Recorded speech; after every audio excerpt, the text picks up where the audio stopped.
మిమ్మల్ని 100% అన్ని సీట్లలో ఎంపీటీసీని జెడ్పీటీసీని సర్పంచ్లను గెలిపించుకునే బాధ్యత మా అందరు. మీకు ఎక్కడ నిధులు అవసరం ఉన్న హామీ ఇచ్చుకోండి, మీకు నిధులు ఇప్పిస్తాం. ఇందిరమ్మ ఇల్లు సుమారుగా 700 చిల్లర, మాటూరు ఆలూరు కలిపితే సుమారు 1000 ఇళ్ళని ఇందిరమ్మ ఇల్లు ఇచ్చినాం.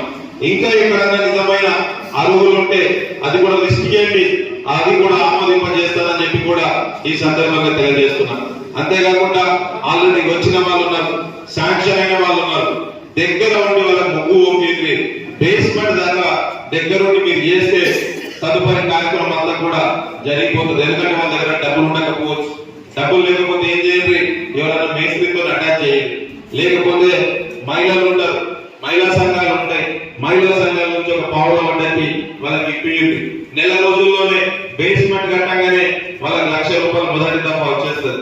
కనుక ఏదన్నా ఒక నెల రోజులు కనుక ఎట్టి పరిస్థితుల కట్టలేదు అంటే వాళ్ళని వదలద్దు. ఎందుకంటే వాళ్ళే నిజమైన అర్హులు అని చెప్పి ఈ సందర్భంగా మీకు అందరూ కూడా తెలియజేస్తున్నా. తప్పకుండా వాళ్ళందరినీ కట్టిస్తే మీకు మంచిది, పుణ్యం వస్తుందని చెప్పి కూడా ఈ సందర్భంగా తెలియజేస్తున్నా. అంతేకాకుండా రాజీవ్ యువ వికాసం ఉంది. మీ గ్రామంలో యువకులు ఆల్రెడీ అప్లై చేసుకున్నారు. అప్లై చేసుకున్న అప్లికేషన్స్ అన్ని కూడా మీ మండల అధ్యక్షుడికి కానీ నాకు కానీ ఇవ్వండి.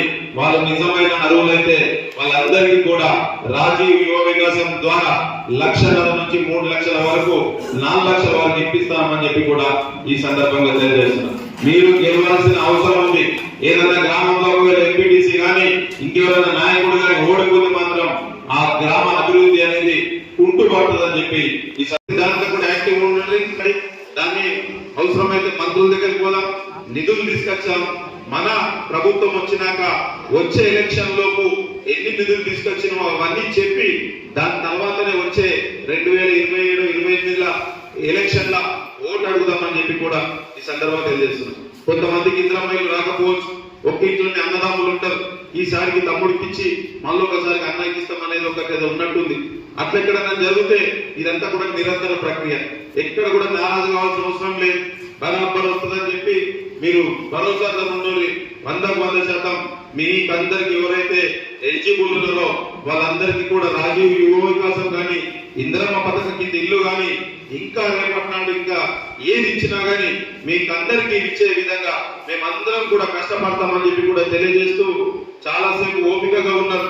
10:30 సమయం చెప్పినాం, కానీ నందిపేటలో మంచి మీటింగ్ జరిగింది. ఒక 3 గంటల సేపు చర్చలు జరిగినాయి. మంచి నేను పెట్టకపోతే 3,000 మంది లేట్ అయింది కనుక 3,000 భోజనం చేసి ప్రశాంత్ జీవన్ రెడ్డి గారు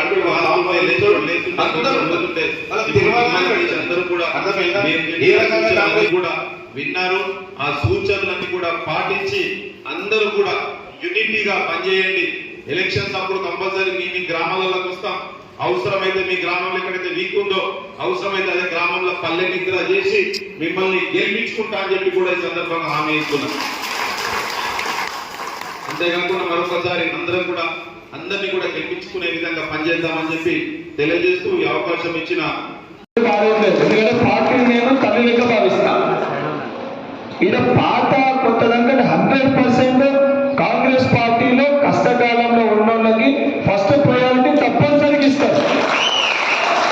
దానితో పాటు అసలైన కార్యకర్త కూడా గుర్తుపెట్టుకోవాల్సిన అంశాలు కొన్ని ఉన్నాయి.